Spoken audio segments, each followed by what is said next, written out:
नमस्कार दोस्तों।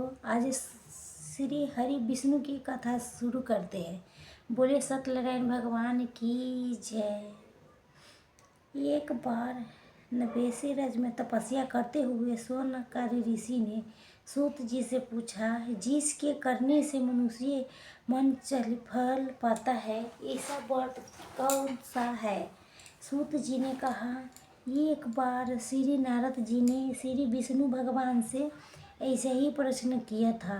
तभी श्री विष्णु भगवान ने उसके सामने जिस व्रत के वर्णन किया था वही मैं आपसे कहता हूँ। प्राचीन काल में काशीपुरी में एक अति निर्धन दलिद्र ब्राह्मण रहता था।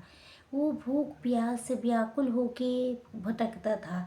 एक दिन उसके दशा से विचित होके भगवान विष्णु ने भूखे ब्राह्मण के रूप में प्रकट होके वो ब्राह्मण को सत्यनारायण व्रत के विस्तार पूर्वक विधि बताया। अंतर ध्यान हो गया। ब्राह्मण अपने मन में श्री सत्यनारायण भगवान के व्रत करने के निश्चय करके घर लौट आया। इसी चिंता में उसे रात भर नींद नहीं आई। सवेरा होते ही सत्यनारायण भगवान को व्रत के संकल्प करके भिक्षा मांगने के लिए चल दिया। उसी दिन उसके थोड़े ही परिश्रम में बहुत ज़्यादा धन धान्य भिक्षा में प्राप्त हुआ। सायंकाल घर पहुँच के उसने बहुत श्रद्धा के साथ श्री सत्यनारायण भगवान के विधि पूर्वक पूजा अर्चना की। भगवान सत्यनारायण की कृपा से थोड़े ही दिन में धनवान हो गया। वो जब तक ले जीवित रहा तब तक ले महीने के महीने श्री सत्यनारायण भगवान का व्रत पूजा करता रहा। यह दिन छोड़ने के बाद विष्णु लोक की प्राप्ति हो गया। सूत जी ने बोले, एक दिन वो ब्राह्मण अपने बंधु बांधव के सहित बैठे ध्यान मगन हो के सत्यदेव की कथा सुन रहे थे। तभी भूख प्यास से व्याकुल एक लकड़ीहारा वहाँ जा पहुँचता है। वो भी भूख प्यास से व्याकुल होकर कथा सुन रहे थे। कथा के समाप्ति पर उन्हें प्रसाद ग्रहण किया, जल पिया। फिर उसने ब्राह्मण से इस तरह से कथा के बारे में पूछा और उसने बताया, ये सत्यनारायण जी के व्रत कथा है जो मन चाहे फल देने वाला है। पहले मैं बहुत दरिद्र था, इस व्रत के प्रभाव से मुझे ये सब वैभव प्राप्त हुआ है। ये सुन के लकड़ीहारा बहुत प्रसन्न हुआ। मनी मनी श्री सत्यनारायण भगवान के व्रत के पूजा अर्चना करते हुए लकड़ी बेचने के लिए बाजार की ओर चल दिया। उस दिन लकड़ीहारा के लकड़ी के दुगुना दाम मिला। उन्हें पैसे से उनके लिए दूध दही आदि सभी पूजा के सामान खरीदी। अखड़ झला चला गया। घर पहुँच के उसने अपने परिवार के पड़ोसी के बुला के विधि पूर्वक सत्यनारायण भगवान की पूजा किया।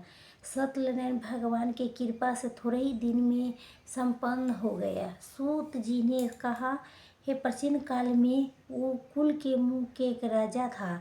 वो भी रानी दोनों बहुत धनवानी थी। एक समय राजा रानी भद्रशिला के किनारे सत्यनारायण भगवान के कथा सुन रहे थे। एक बनिया भी वहाँ आ पहुँचा। उसने रत्नों से भरी अपने मुँह नौका के किनारे पर लगा दिया, स्वयं भी पूजा के जगह बैठ गया।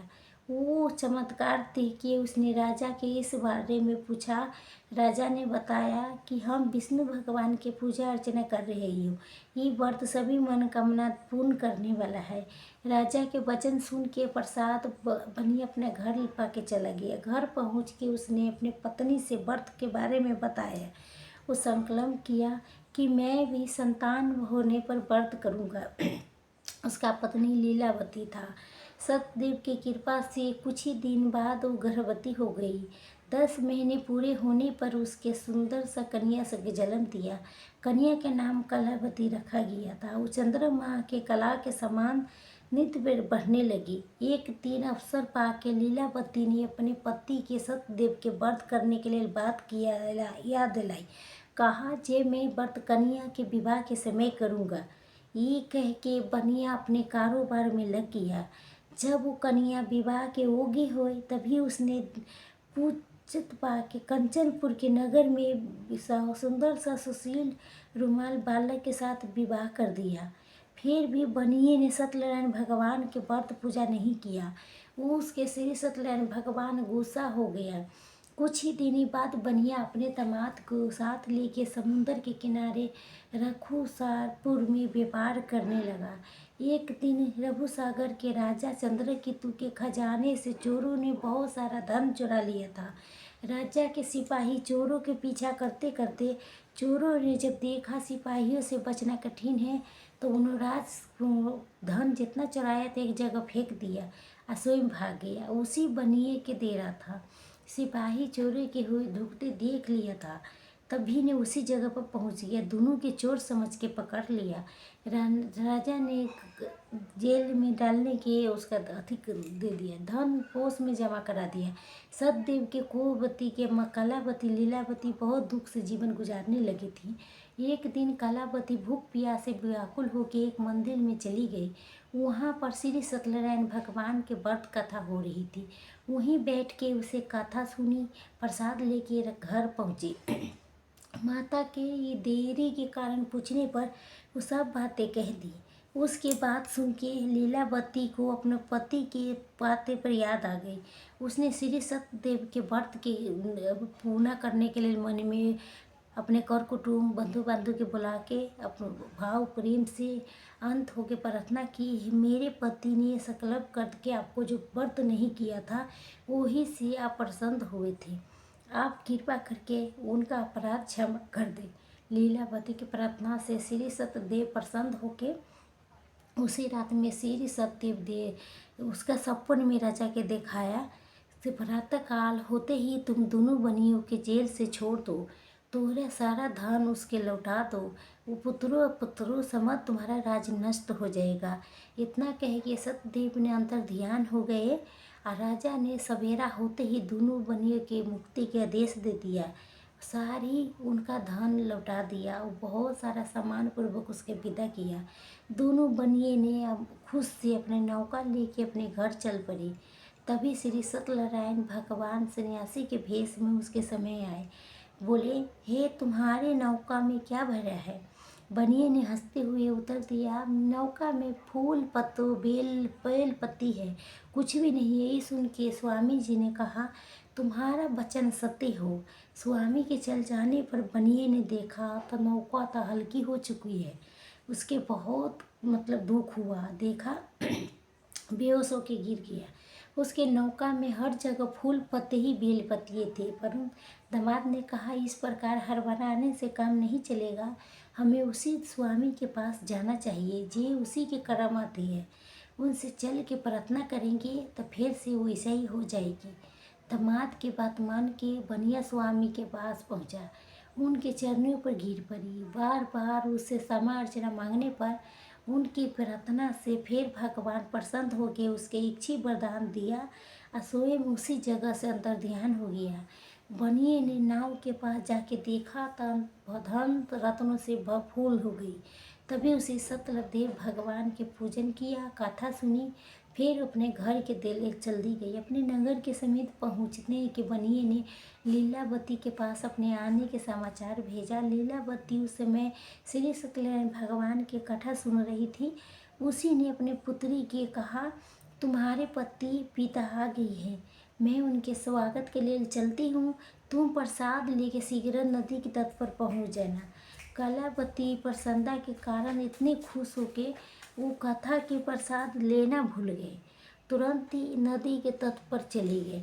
जब नदी के किनारे पर पहुंची तभी उसके पति सहित नौका जल में डूब गई। ये देख के बनिया हाहाकार करके छाती पीटने लगा। लीलावती भी दामाद के शोक में विलाप करने लगा। कलावती अपने पुत्र के देह के सत्य होने की अथी की।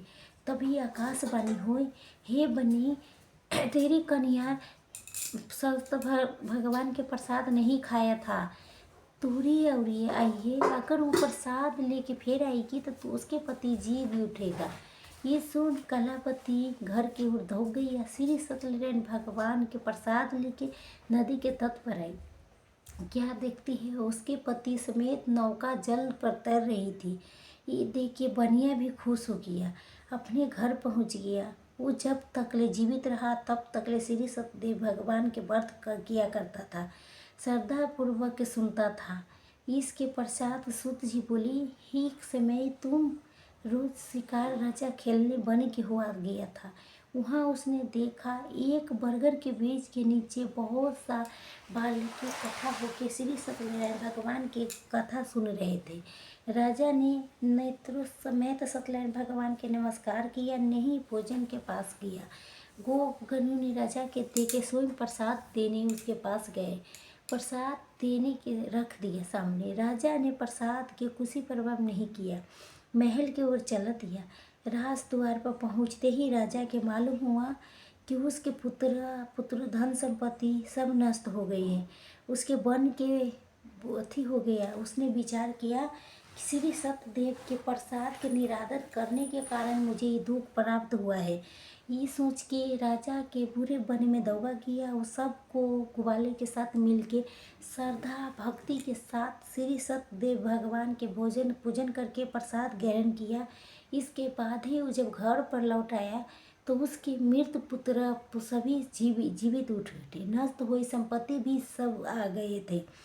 तभी राजा जीवन भर समय समय पर श्री सत्यनारायण भगवान के पूजन अर्चना व्रत करती थी। जय श्री सत्यनारायण भगवान की जय। इस प्रकार श्री सत्यनारायण भगवान के पूर्ण हुई कहानी सुनने वाला के भला और सुनाने वाला के भी भला। अगर आपको वीडियो पसंद आई होगी तो प्लीज़ कमेंट बॉक्स में श्री सत्यनारायण भगवान के लिखना। सबको अच्छा लगेगा तो लाइक शेयर जरूर कीजिए। हरि बोल हरि हरि बोल, हरि बोल राम राम बोल, हरि बोल राम।